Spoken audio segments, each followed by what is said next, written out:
Hello, hello. Good evening, everyone. Thank you all so much for being here, for braving the weather, the traffic, all of the things. And I appreciate any grace for my tardiness. Thank you.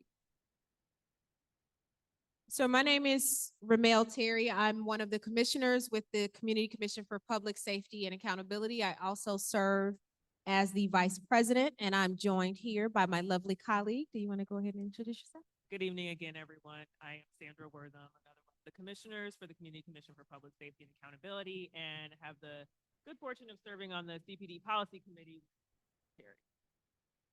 Great. So I want to welcome you all to our second community meeting. I want to also thank, before we get started, the Salvation Army for hosting tonight's event. Are there any of my other fellow commissioners? I didn't see anyone. So I guess it's just the two of us here. And I also would like to acknowledge any of our district counselors. I did see Sierra. Oh, Dion. Anyone else here? Any missing one? Okay. Well, thank you all for being here and for your attendance. The Community Commission for Public Safety and Accountability is hosting a series of these listening sessions across the city of Chicago to gather input on traffic stops. So within this, the commission is seeking to create policy, and we have policy-making authority in working with the Department of Chicago Police Department in developing policy that will govern traffic stops. And so we're really looking for community input to share their experiences with traffic stops and provide feedback on potential changes to any of the practices within the department and what could be included in the policy that we will be collaboratively drafting. In 2021, the Chicago City Council voted to create the commission to oversee the Chicago Police Department, the Civilian Office of Police Accountability, and the Chicago Police Board. As part of its authority, the commission has the power to enact CPD general orders. The goal is to create better policy that reflects meaningful community input. And if you've been involved in some of our earlier work, you're aware that we are true to the input of having community at the table. So the goal is to create better policy that reflects input, as I stated, and the only effective way to build legitimacy and public support for the policies is to engage the public throughout the policy development process, which is why we're hosting these listening sessions. The commission is focusing on traffic stops because they are one of the most common ways in which police interact with community members. Chicago police officers conduct thousands of traffic stops every day, while CPD currently has and is pursuing new policies that cover a wide range of police encounters. CPD traffic stops are specifically governed by several policies that mainly focus on data collection. And the policy we are collaborating with CPD on is a new policy that will govern how CPD conducts traffic stops. The way traffic stops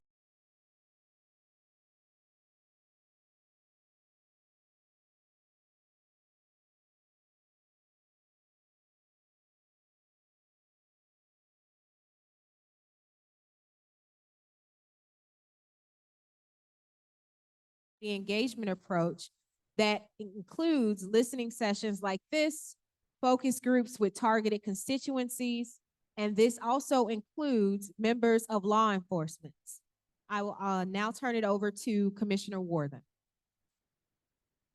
Okay, thank you, Commissioner Terry. So we're going to just shortly open it up to the main purpose of this meeting, which is for public comment, but we did want to offer, so of course we want you to say whatever you'd like to say regarding traffic stops tonight, but we wanted to offer a little bit of not guidance, but kind of some pinpoints of things we're specifically looking for that might be helpful as we work with the Chicago Police Department on any policy that might come out of this. And so, of course, a general question being, what is your experience with traffic stops in the city of Chicago? What are your public safety concerns? What types of training and guidance so let me couch this different. So we of course know, as Commissioner Terry said in her introductory remarks, there are existing policies within the police department that relate to police resident encounters. So we want to know if there are other types of training and guidance that police should receive before going into the field and conducting traffic stops. Similarly, as we all know, there are existing Chicago Police Department policies that, again, relate to police interactions with residents. There are also, of course, laws of the land that relate to your rights, all of our rights as it relates to police encounters. Are there other types of accountability measures that you might be interested in seeing as it relates to the conducting of traffic stops? And then finally, do you think there should be any limitations to the types of stops, or do you think there should not be limitations to the types of stops? And if you are interested in either of those perspectives, we're happy to hear you elaborate, of course, on what types of limitations or why you think there might not be a benefit to having limitations, whatever your perspective on that issue might be. So again, those are just some points to offer. You're of course welcome to craft your comments however you'd like. We really just want to hear what you have to say. Let me see, hold on. Okay, in addition to these public comment listening sessions, we also have a survey where you're able to share your feedback. I think it's been online for a month or so. So you can find the survey through the QR code on the handout you will receive or have received tonight. And it's also posted on our website. So we will now call up our first three speakers. Yes, so our first three speakers are Lakeisha Gray Sewell, Girls Like Me Project, Darnell Cook, and Troy Gass.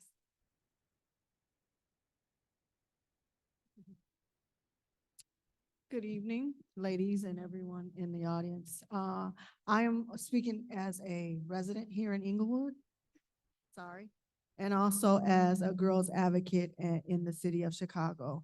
There are so very many layered issues with police stops and police traffic in general. And since I know this is targeted specifically to stops, I want to make a note of just an issue that I see in this community with police driving. The speeding at extreme levels with no sirens and no lights on, which even if they're not stopping, they could cause an accident or could hit a pedestrian, particularly children. That's the first thing. Secondly is this area, 72nd particularly, between 72nd and Halsted and 72nd and Wentworth Streets. It's very dark. Hamilton Park is there. At any time you can see police. At any time you can see the police stopping someone, more than 5 cars at a time, all unmarked. It's happened to my son while he was home from Morehouse College on break, where he stopped, police swarm in, 16 cars, and this is not an exaggeration, flashing a light in his face. He calls, and then just as soon as they stop him and look into his car and scare the daylights out of him, they go off into the night. No ticket, no anything. It's happened to me where I've been stopped on that same route multiple times. We've been homeowners here for 20 years. I can count more than 7 times myself, my husband, or my son have been stopped in that particular strip. And again, with no ticket, just a random, we thought you were somebody else, or your light is out, or you don't have the proper, we didn't see your license plates, all fabricated because there's no ticket to be given. So a policy, did I say everything? Also, yes, if there's no ticket, every stop should have a record. So even if it's not a ticket, if no violation, at least have it that there was a stop here, how many stops there were, so that the public can have access to that record. The public can see how many people are being stopped, who is being stopped in particular, and what officers are involved in these stops. And I think that is all. And I'm also wondering what I would like to see come out of this. We know that the consent decree has come down in 2017, and I would like to know how any of the recommendations that came into that are into play now with how police are doing stop and frisk in this community. Thank you all for your attention and for your time.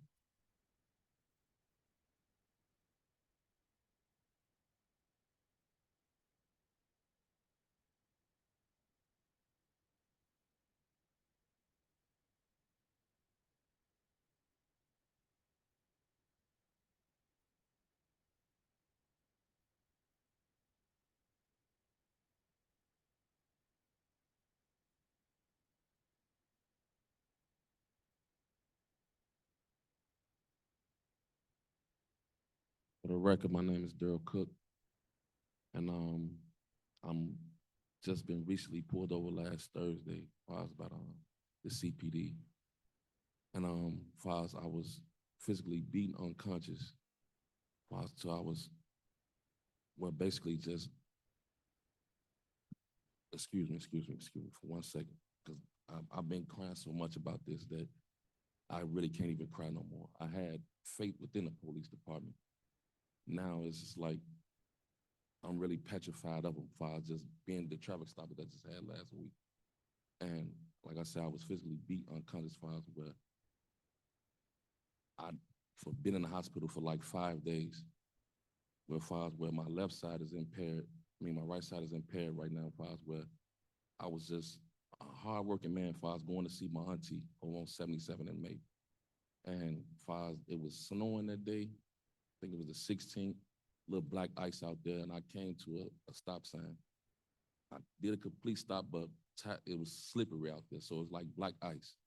So the officers, they came out of the alley somewhere where they was parked at, pulled me over, asked me to get out the car because they said I ran a stop sign or whatever, which I didn't, because I stopped and my car just slid a little bit because of the black ice.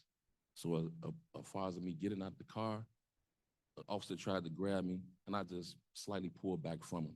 Like, I'm not resisting anything like that. I'm getting out the car. So once I get out the car, that's when they put the cuffs on me, and they just slammed me to the ground, and a hard object was just slammed over my head while I was just unconscious. So, like I said, I've been in the hospital for the past 5 days due to that incident, and with how they pulling people over just off little minor little things such as that, which I was handling my SR-22s and everything. They wasn't trying to hear anything that I was talking about. They just wanted me to get out the car. So once I get out the car, like I say, once I blacked out whatever I was hit with, I was unconscious. I woke up in the hospital with an incubator tube down my throat. And I woke up last Saturday because of this incident. So as far as how they doing their traffic stops right now, it's just like they pulling you over for just the minor things. When if you not, like I say, you don't have you probably turning right, got your turn signal on, and they don't think none of that far as when paying attention to those signals and things like that. So what I'm trying to say, I'm just trying to get my story out there, because like I say, I was a victim of police brutality, excuse my French, but something's got to change with this. It truly does. And I really didn't want to come to this meeting, but my cousin, at the end of the day, only had one person to call, and that's my cousin, Troy Gaston. And if I allow for this to bring this together, I'm truly thankful for us where I can get my voice to be heard. But it's a lot that have to change within their traffic stops, the way they're doing things. And I'm really done with it right now. But like I said, I just want to thank y'all for allowing me to hear my voice and getting everything out that I can. Thank you.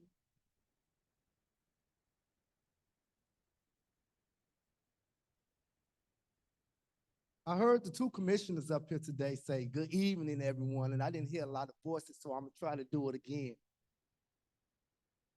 Good evening, everyone. Thank you. Show them some respect too. My name is Troy Gaston. I'm a Black Lives Matter organizer. I work extremely hard to get this organization implemented. 2019, 2021, we finally got it pushed over. We didn't get everything we wanted. And that's why I think Commissioner Woodham asked a significant question that I wanted to jot down an answer to in response to concerns about the practices specifically of police and how we can bring some answers that relate to the community. So I'll tell you what we have done so far. Body-worn cameras, independent review boards, data transparency initiatives, training programs, policy revisions, all insufficient. All insufficient. Last time I was here speaking about Dexter Reed, who was shot at 96 times for a traffic stop. Today I'm here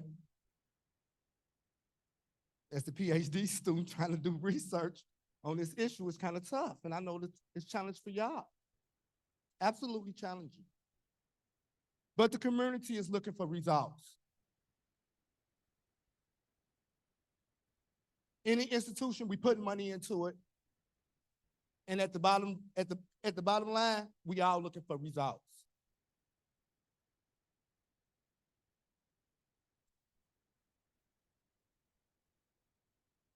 My initial question coming here, and I just kept on thinking, why do we need a man with a gun to pull somebody over for a minor traffic stop? That's something you could take back with you. Why do we need a man with a gun to handle a traffic stop?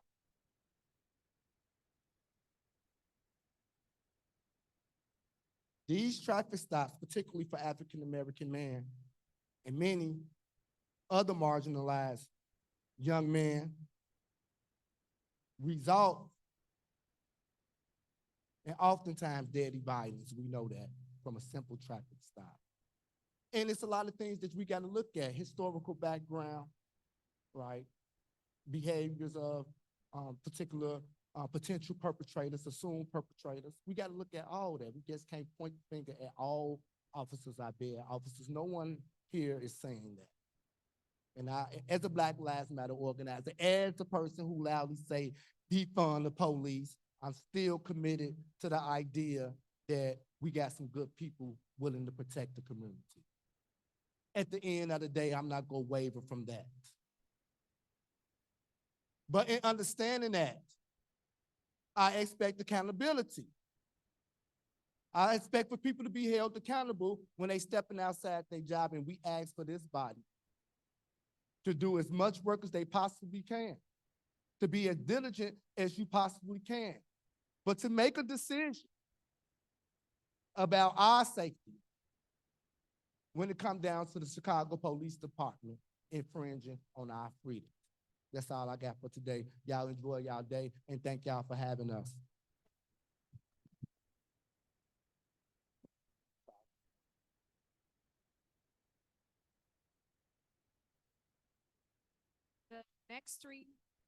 The next three speakers we have are Keith Harris, Larry Richard, Ali Longbottom.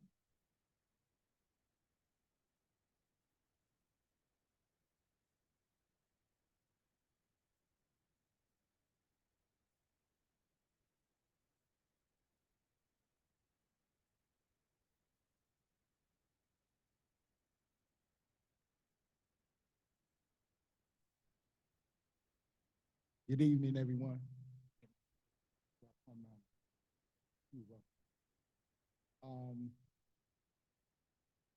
Got a question before I start. If there's a traffic stop and it's warranted, what would be the typical procedure? Saying somebody ran the stop sign or was speeding or something like that, what would be the typical procedure of the police? I'm asking. Yeah, so I'm, yeah.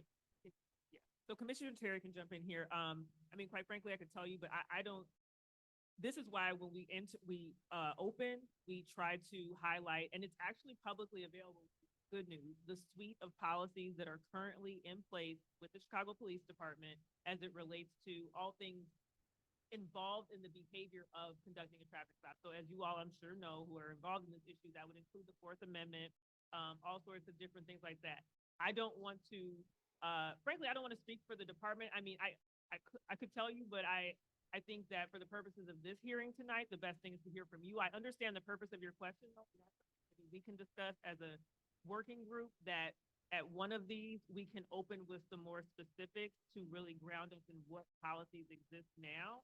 Because I do think I'll tell you, that's for me, one of the sticking points, because I do think there's a little bit of misinformation about that in the public that's driving, some of our issues.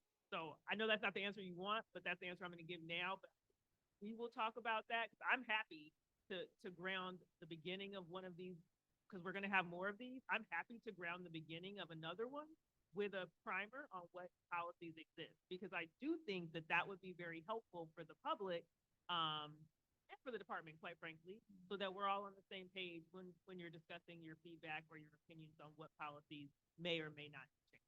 Okay, gotcha. I want to speak about two incidents. The first incident, I gave you that document was on July 16th, the day after that big tornado hit Inglewood. I was followed, then stopped. And, the encounter was aggressive and it was confrontational. Because of my background and working in the community and working with through different avenues through the city, I kind of know what to do, know what to expect, and know how to kind of defuse a situation or let it escalate. But again, I was followed and then stopped. So the point I want to make with that is that in Inglewood, there's a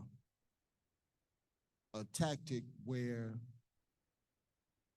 the police department, for whatever reason, will run your plates. You don't have to have done anything. They will just, either they'll make a U-turn to get behind you or just drive behind you, follow you, and run your place. And if they come up with a reason on why to pull you over, they will. You didn't have to do anything. It's up to their beck and call. So on that situation, I was pulled over, and in the same case with this young brother, the officers were aggressive and confrontational. And he's a grown man. I'm a grown man. You don't talk to adults a certain kind of way and expect respectful encounter or respectful engagement. If you confrontational, then 9 times out of 10 the event will end up confrontational. Make a long story short, got pulled over, got 7 tickets. At the time, I had my FOID and concealed carry for over 5 years, no incidents. I don't have it anymore because of that officer. I had my vehicle taken, and it took me almost 8 days to get it back, $1,500, because I didn't comply with the initial command, and that was to get out my car. When I asked for what, I don't have to give you a reason. Yes, you do. Confrontational. The second event was on my son's birthday, and then that document is noted.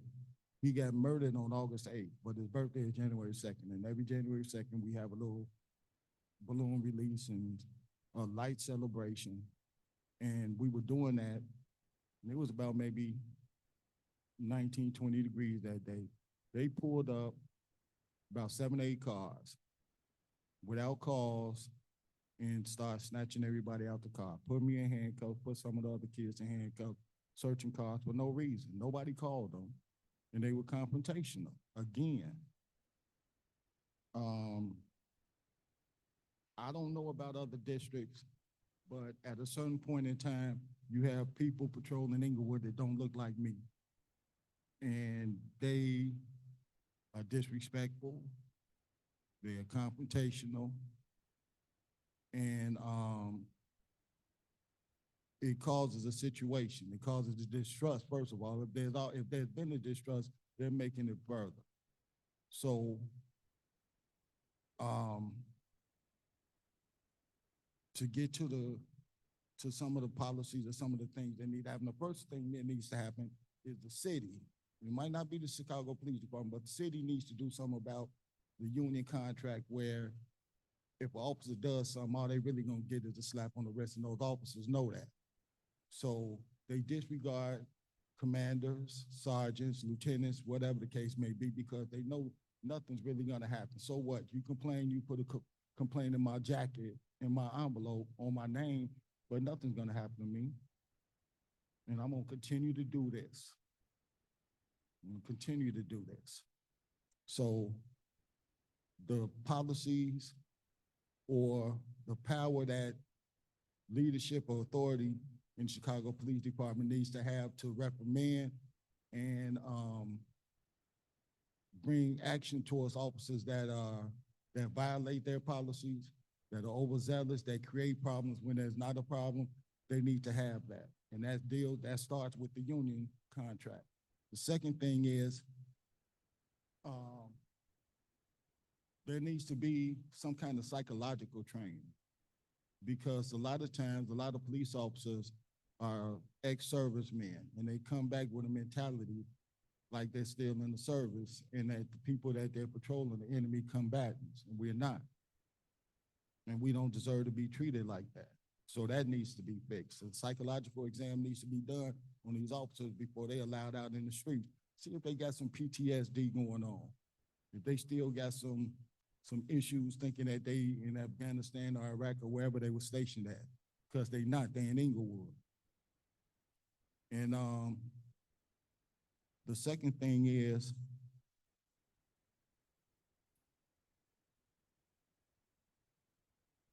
ease up on the aggression, ease up on the confrontation, because you're gonna get met with that. You got a generation of young people that don't care. And they are fearless. And I've had to stop a whole lot of situations in Inglewood where there's been confrontation between these young people and the police. And in some of those instances, some police have gotten hurt. So to keep things in an even keel, there needs to be some training done on the aggression and the policy and the confrontation. You're not in a enemy zone, and you shouldn't treat people as enemy combatants. And I've seen them be disrespectful to people's grandmothers, older people, old senior citizens. And I don't know about y'all, but when my mother was alive, but nobody gonna talk to my mother any kind of way. I didn't care. You got a bunch of young people out here that have that mentality. We don't care. You disrespectful to me, I'm gonna be disrespectful to you. And then it's gonna be a big blow up. So let's stop that.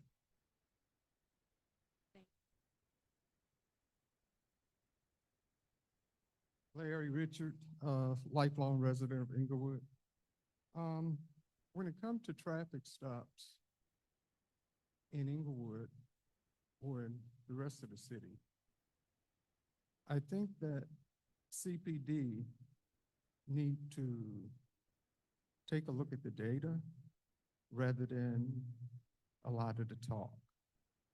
Because a lot of the talk would tell you that you're only stopping Black people, and there's racism and there's profiling. But it's hard to draw that conclusion when you're in a neighborhood like my community is 98% Black. Who else are you gonna stop? Another thing is, take a look at the science. Take a good look at the data from the Insurance Institute, which tells you where the accidents are. They tell you where the claims are. You pay it, you know, because of the amount of insurance you pay. Okay, so if you take a look at the science and the data, let that drive your traffic stops.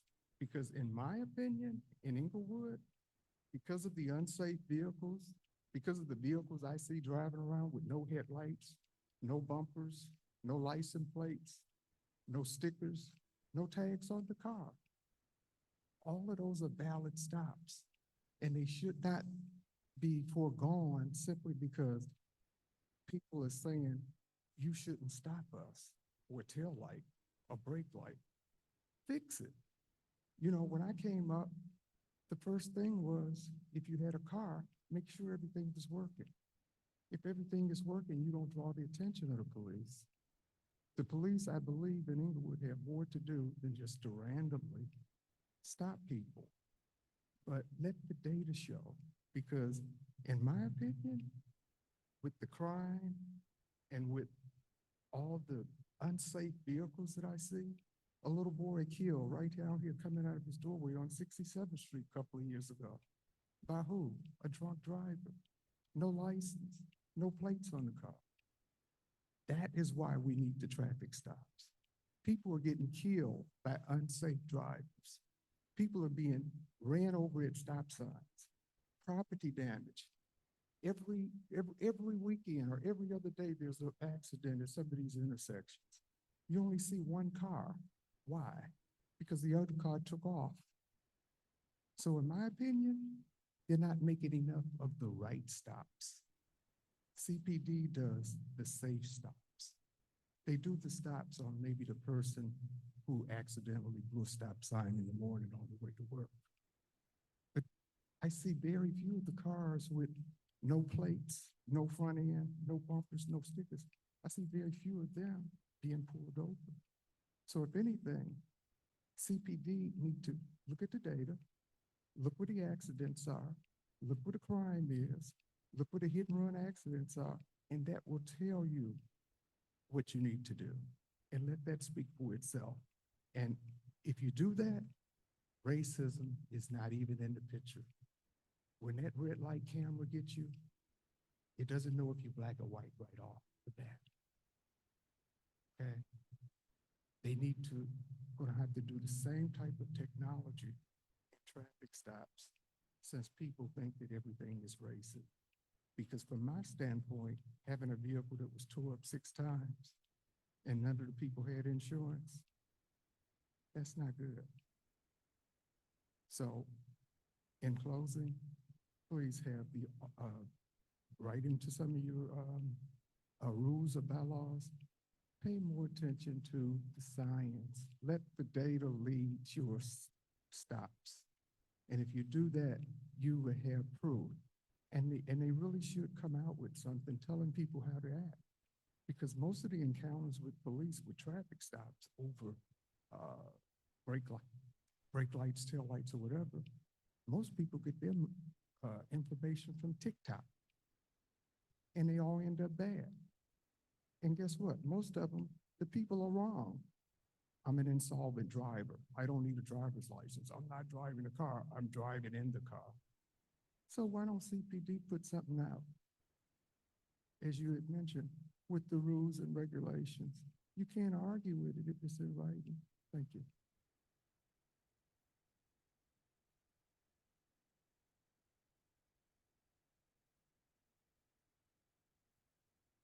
Hi, thanks for the opportunity to speak today.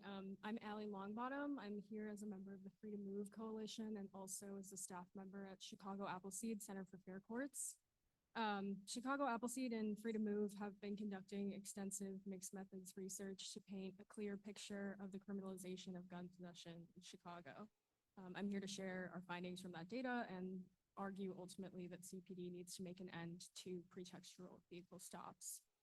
Free to Move found that over half of traffic stops CPD made from 2019 to 2021 were for having a headlight or a taillight issue or improperly displayed or expired registration plates. We're hearing a lot of those stories tonight. Stopping someone for those issues is more likely to create a dangerous scenario for them as they interact with the police than to improve road safety. Again, we've seen that tonight. These stops do nothing to fix a taillight or update a registration plate for someone. If the CPD wanted to help drivers correct for infractions, they could issue vouchers for fixing their lights instead of giving people citations that actually push them further away from repairs financially.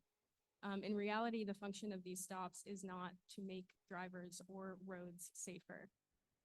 In their 500,000 stops last year, which reports show is a conservative figure, our reports are showing that CPD is not reporting about 1/3 of the stops they're making. Only 0.5 of those traffic stops resulted in the recovery of a gun in 2023. Chicago Appleseed's October report on the hypercriminalization of gun possession in the city highlights that investigatory stops that target Black and Latina young people disproportionately are on the rise as police hunt for guns.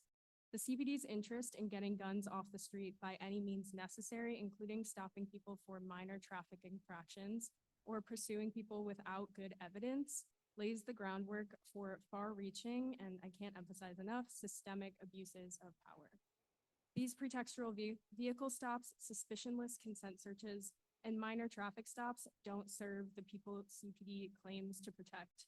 Redirecting resources to strategies addressing root causes of public safety issues and prioritizing community voices ensures a safer environment for all. Thank you.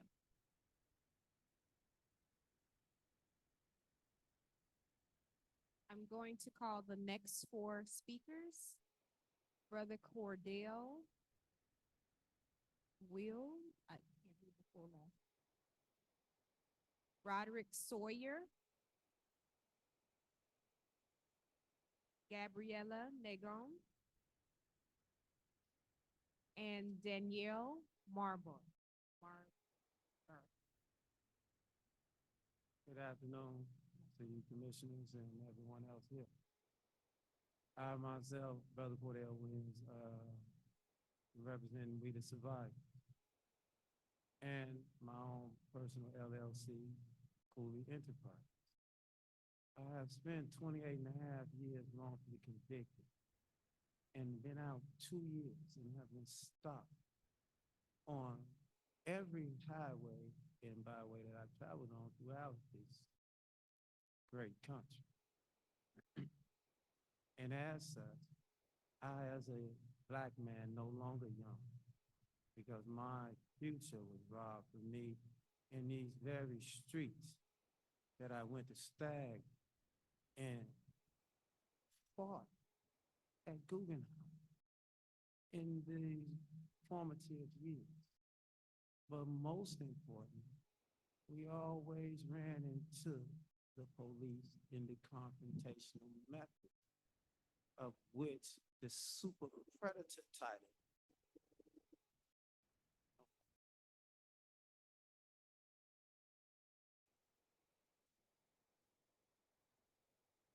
all things considered, with the issue of police combatants, because this affects us, directly impact us on the victim impactation side.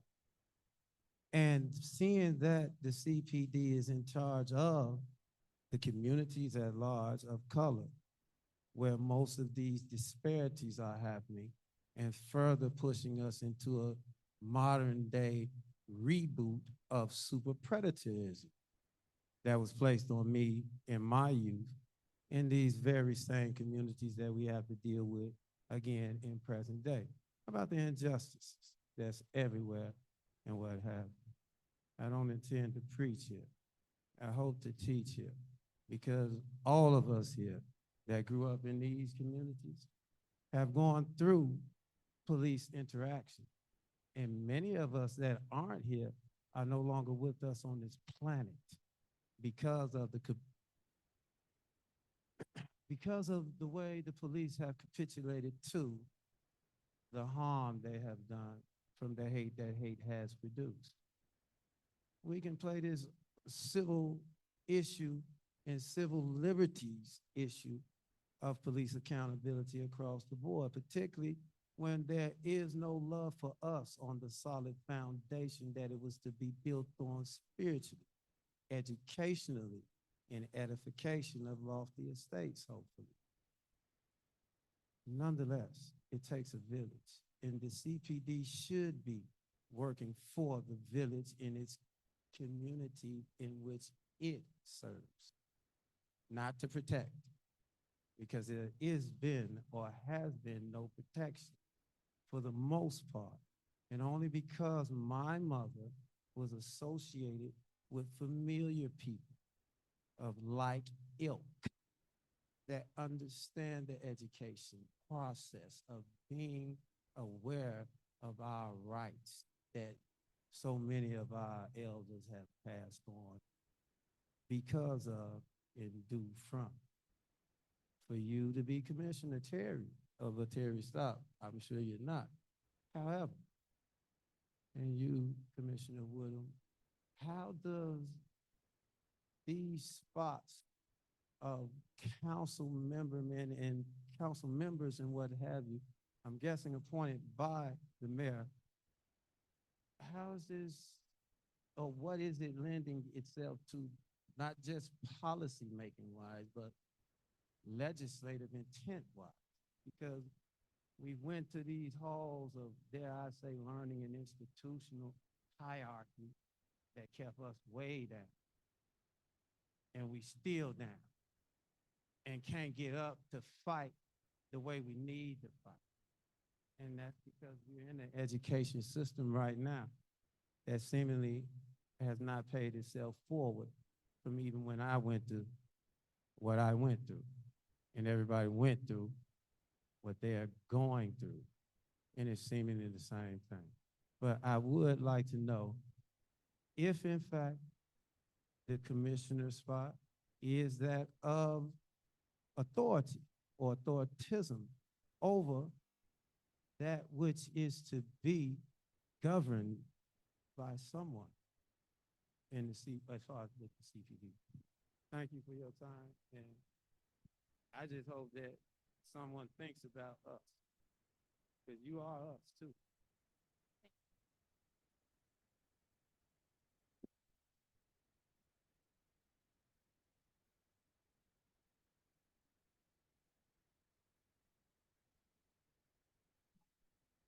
Make sure to speak directly into the mic, because the people online are listening. Yes, I'm pulling it up. so Thank you. I can't. Hi, my name is Roderick Sawyer. For those that are familiar with that name, I am the 4th Ward, Roderick Sawyer. I live in Hyde Park, not the former alderman. I come here today to actually tell you that I am grateful for your commission. I am grateful for a public forum, because what I'm going to speak on is a system that exists today that does not have this. The Illinois state statute provides for private colleges and universities to be able to establish police departments. These are fully functioning police departments, and their police chiefs have the same power as our police chief, CPD, Tom Dart, the Illinois State Police Chief, but these college campuses have this power. I live in Hyde Park, and I am not only under the jurisdiction of Chicago Public Police, but I am under the auspices of the University of Chicago Police, which is a private institution. We have several of them here, Northwestern, DePaul, Loyola. None probably have been as aggressive as the University of Chicago Police, one of the largest in the country. And you might say, why am I bringing this up here? As a private police force with full powers of the institutions that I mentioned, because they are private, they are not subject to forums such as this. There is no CCPSA for a private police department.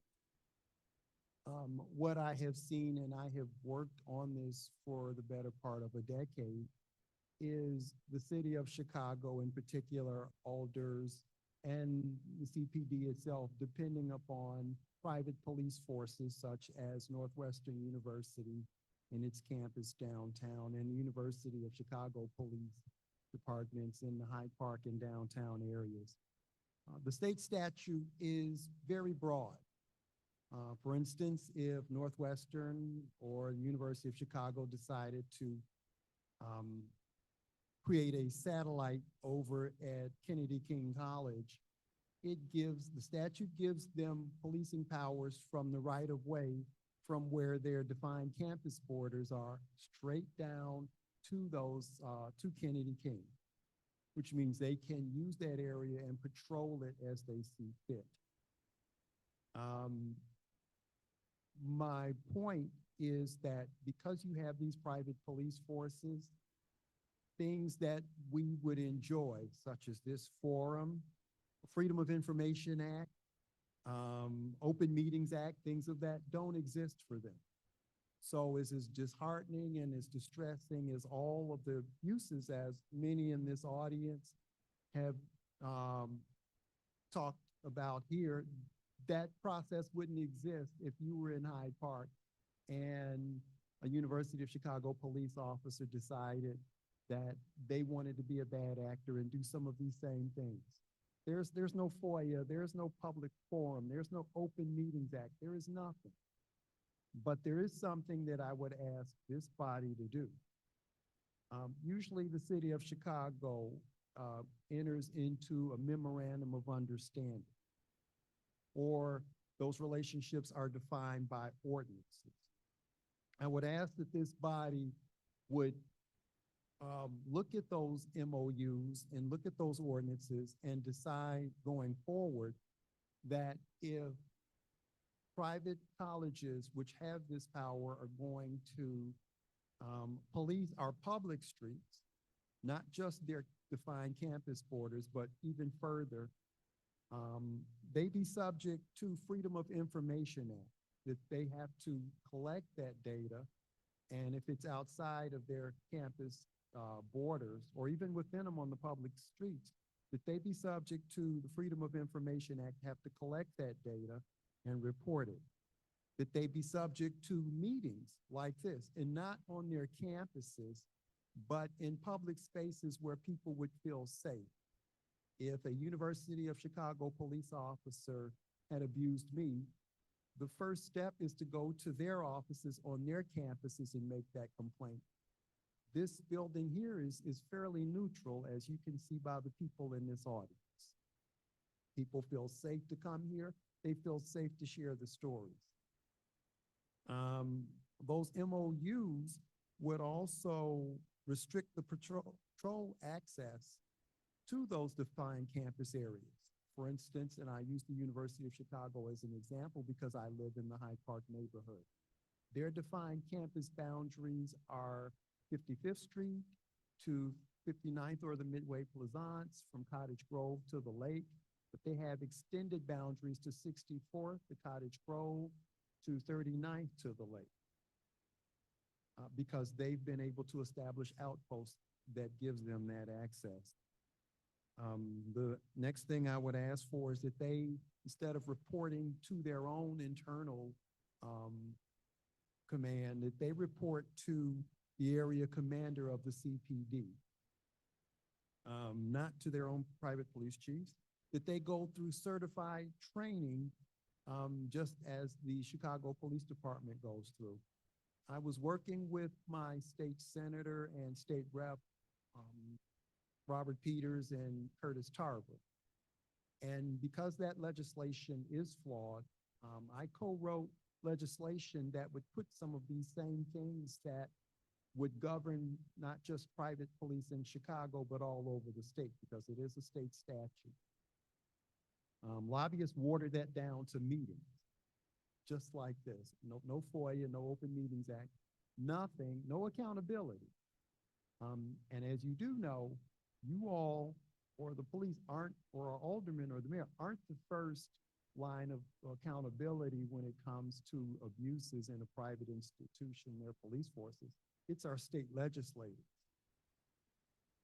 So those are the things that I would ask that you all look for. Go through those MOUs with these institutions. Go through those ordinances with these institutions, and don't let them privatize the abuses, because there is no forum for people in this audience. If they come into those areas and they are abused, there's no record, there's very little record keeping. I'm very thankful that when President Obama, when he was a state senator, wrote in the traffic stops into that legislation. And I did that research. And I do want to address where a prior speaker said there was no racism. The Hyde Park area is a lot more white than Inglewood. But those statistics, whether it was CPD or whether it was UCPD in their patrol area, were just as black as any other African-American district in the city. Those weren't white people, even though Hyde Park is much more whiter, much more multicultural than Inglewood or most areas on the south side. Black drivers were being stopped, not just at the same rate of the city, but a much higher rate. So I would ask that you look at those ordinances, look at those MOUs. That's something I believe you have input into. I'll continue to talk to my state legislators to handle that on the state end, but please look into the governing practices so that this stuff isn't outsourced to private institutions. Thank you very much.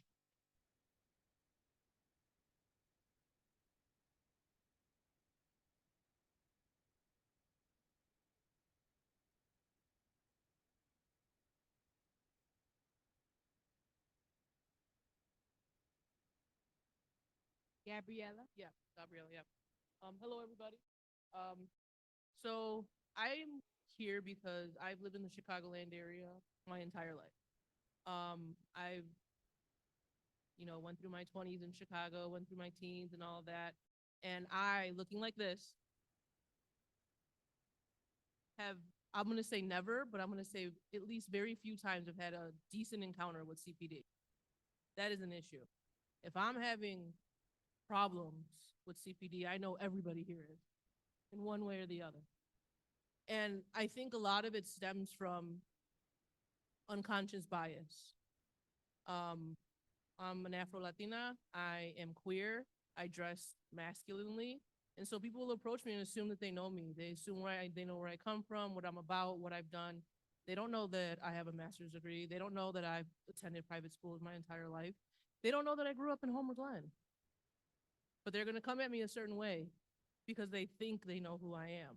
And I'm sure that's the case for a lot of people, regardless of where you come from, regardless of what your background is. That's an issue. If I'm the one who's de-escalating interactions between me and CPD, then I need to get on the payroll. That's a problem. Okay, because if I have to tell a police officer, which I've had to do, which I know my fiance is gonna speak about a recent stop that we had. If I have to tell a police officer, if I get out of this car and you shoot me, then you're gonna have a big lawsuit tomorrow morning, and that I guarantee you, because they don't know how to act. They don't know how to speak to people. And that is a big problem. Like, I believe it was, this gentleman was saying, we're adults. I'm 34 years old. I'm not saying I'm the oldest person in the room. I'm not saying I'm the youngest. But you have to speak with people with a certain level of respect to receive that respect. I've been at public meetings before with the superintendent Snelling saying that, speaking to the effect that, the people in the community are like their children. I have a father. I have a mother. I don't need Superintendent Snelling to be my father. I'm sure he's a great dude, whatever. I don't know the dude. But I don't need him to speak to me as if he's my father. He's not. I don't know him. I don't need anybody who reports to him to speak to me as if they're my mother or my father. They're not. I don't know them. So I think it's a mentality change that has to happen in CPD specifically. Perhaps they're used to dealing with a certain type of person, or perhaps they think they're used to dealing with a certain type of person. And so they want to project that onto everybody they encounter. That is not the public's problem. That is CPD's problem. And they're putting it onto us to deal with. Coming out of work, a long day of work, you got somebody talking to you with no respect, pulling you over in your car, trying to pull you out and freak out everybody in your car. That's a problem. After work, you had a hard day, you got people talking to you crazy all day, and then you got a CPD officer, God knows from where, God knows what perspectives they have, talking to you crazy. It's gonna create an issue every single time. And then afterwards, it's gonna be, oh, how could you talk to them? How could you do that? We're all people. We have to allow that level of understanding. And if you're going to put on a uniform, carry a gun and put on a badge and say that I'm above the bar in a certain way, I'm beyond reproach, then you need to act that way. Because if you cannot act that way, that is not the job for you. And I am a firm believer that, I'm not trying to sit here and bash the cops. I've had family members who have been sheriffs and police officers. I have close friends whose parents were police officers. I'm not bashing the cops, but there is a reality of how these police officers speak amongst each other, which I know intimately because of the aforementioned relations that I've had to police officers. And there are ways that they treat the public and that they see the public. And it's rah-rah and it's funny until somebody ends up dead. And then we're paying out $2 billion in lawsuits that we don't have money for because they don't know how to treat people. So there has to be a level, we're talking about policy and training. There has to be a level of unconscious bias training in earnest, not just to sit down, oh, we're just gonna watch this video and then everybody gets to go home or whatever, it's a waste of time. No, earnest training that takes days, that you read a book and you figure out what your unconscious bias is and why you're treating people a certain way. Because your mom or your daddy talked to you a certain way when you were 5 or whatever these cops are going through. A lot of them have mental issues and you could tell that by speaking to and interacting with them. They're having full temper tantrums and breakdowns over a traffic light stop. That's a level of insanity I don't think I, as a tax-paying American, should have to deal with. I'm paying taxes for you to come at me with all your trauma and triggers. That's not my problem. I got my own trauma and triggers. We all do. I am not dealing with CPDs. I'm not a therapist. And I think that is where we have to really get to the crux of it. A lot of these people are not well. We see it in politicians. Hello. We see it in our local, our state, or whatever, but we see it in these CPD officers every day. They think they're, God's gift to Chicago or whatever it is, and perhaps some of them are, but if you're not helping Chicagoans, you're hurting us. I mean, there was a man sitting here who was beat over a stop sign. How much is that lawsuit gonna be? If we're only talking about money, not to mention the cost to his life. There's somebody here who was falsely imprisoned. How much does that cost him? Nonetheless, the lawsuit, you should, do. Like, again, I have never had a positive, I'm not gonna say never, right? Never say never. Very few times, I can't remember a time I've had a positive interaction with CPD where they've talked to me with respect, given me any sort of benefit of the doubt, or treated me like a real person. That is the problem. It's not us. We're not perfect, but I assure you, neither are they. And that's what we got to deal with. Thank you so much. Thank you.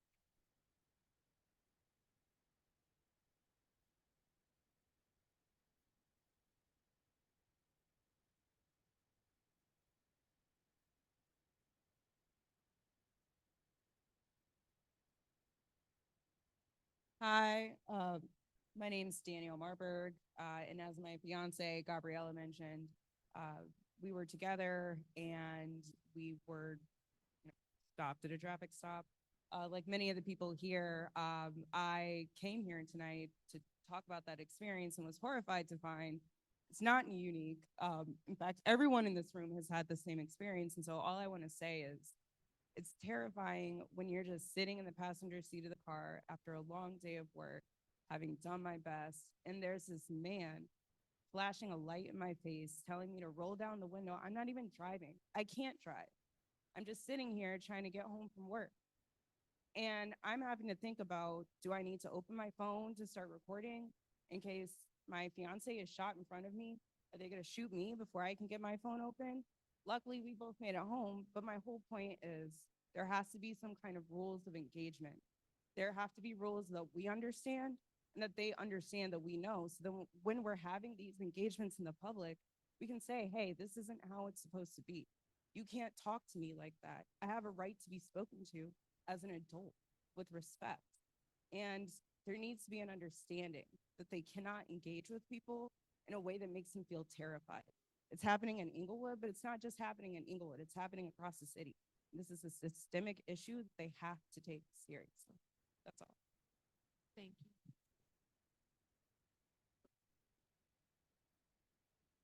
Can you all hear me? Okay. Thank you for your comments. I just want to jump in here on that one because it relates to what Mr. Richards said earlier. Ma'am, and because I know this is not the format of this meeting, but there actually are rules of engagement, and just kind of related to what you said, like the particular thing when you were talking about the flashlight. And I'm not trying to speak about your particular incident, okay, because I wasn't there, I don't know.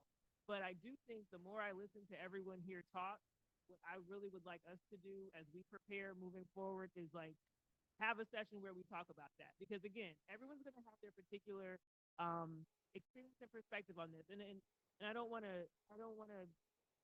diminish what anyone has said, but a lot of you, the last two speakers said everyone says this. Everyone actually isn't saying. And so I'm not diminishing your experience, but that is not necessarily everyone's experience. But I'm I'm not, that's your life. I understand what you said in your comments was every single person in this room. I'm in this room too.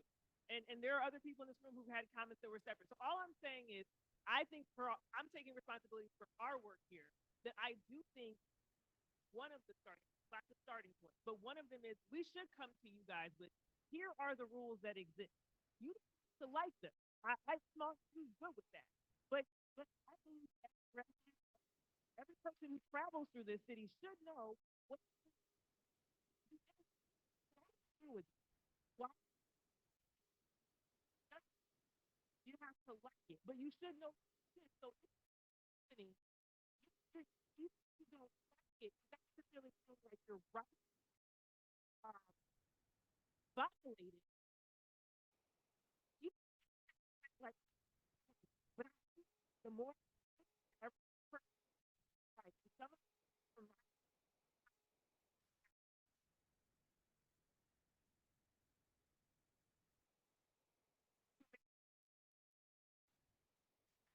so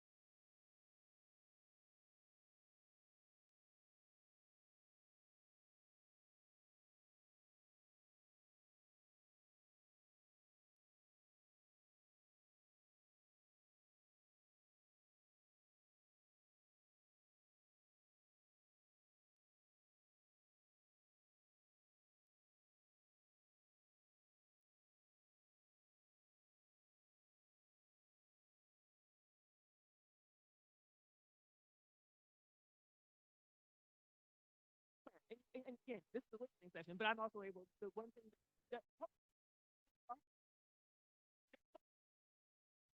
again, I certainly am not going to condone anyone disrespecting anyone. That's you disrespecting an officer, and officer disrespecting you, Terry disrespecting me. We're all humans, we should all respect each other. So that to me is like a baseline. My comment was specifically related to some of the tactics I heard that I as regular who just live in the world and we don't necessarily do that job. I think it is out. I'm taking out to work with the department.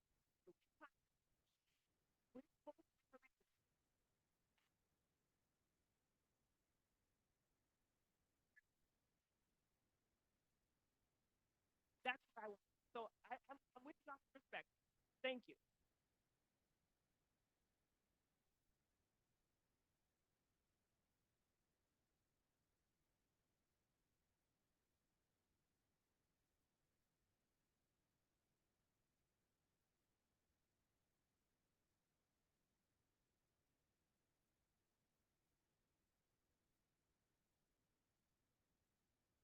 Okay. And, yeah, and I don't want to, and I know you probably didn't mean it this way. I don't want to say, I didn't mean to say you're misinformed. I think it's just if you're a doctor, I don't know what doctors do because I don't practice medicine. So it's not, I think this is this is just me. It, we don't all have to be police officers, but if we are, again, subject to the enforcement of law by police officers, I do think we should understand what they do. And again, you might not like it, but you're talking about the consent decree. So I do want to make sure that we draw this distinction.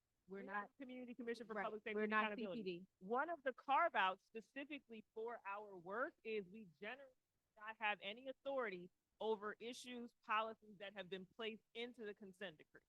So I think when you reference 7%, you're talking about consent decree compliance. While of course we like read and try and stay abreast of that, that is not within our purview.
Uh, uh, excuse me, I didn't realize how loud.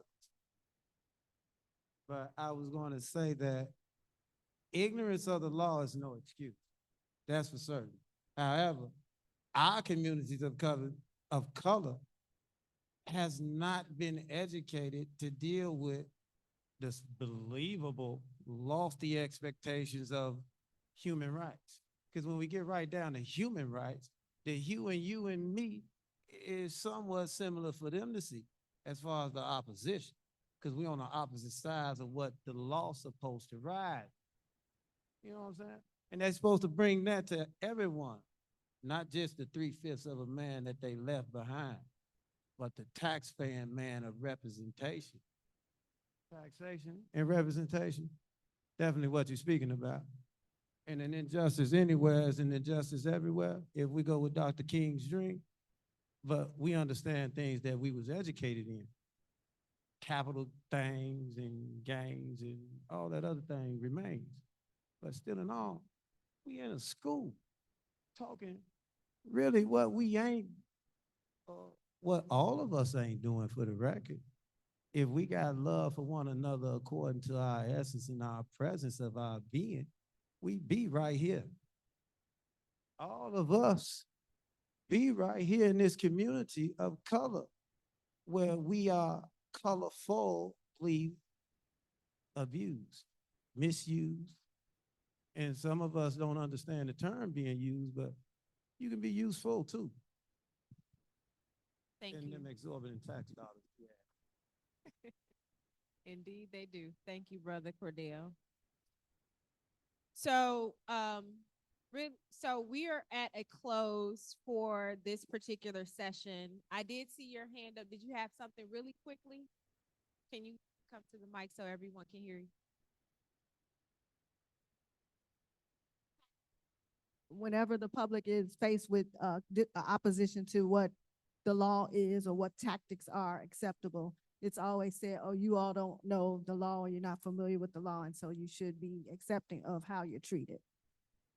What I will say is, I hope that she mentioned the consent decree. Inside the consent decree, while their tactics may be the law and may be the policy that is in place, what the consent decree found was that this department has been mistrained for over 3 decades. That is factual. That is in the consent decree because I'm very familiar with it. And so even though those tactics may be the law and may be what is in practice, I think and I hope that what comes out of these conversations is to review those tactics and to say that those tactics are not acceptable. And if the public, and this is not even all of the public, but if just the 10% that is represented here is saying that the tactics make them feel unseen, disrespected, and is their human rights are being abused, I will hope that this is not just a lofty conversation just to have, just to go through the motions, but you are listening to take it back, that we feel abused. She said in her lifetime, she has not had great, you know what, your entire disposition is really, Come to a close. I know, you know what, this is really unfortunate, and I'm really sorry I even attended. Thank you. So I want to thank you all for coming out. We do value the feedback that you all have provided, and over the next several months, we will gather input from other groups across the city of Chicago. You also can provide us information in writing. We look forward to continuing these conversations and checking in with you all throughout the development process of this policy as it comes along. So safe travels to everyone and stay warm.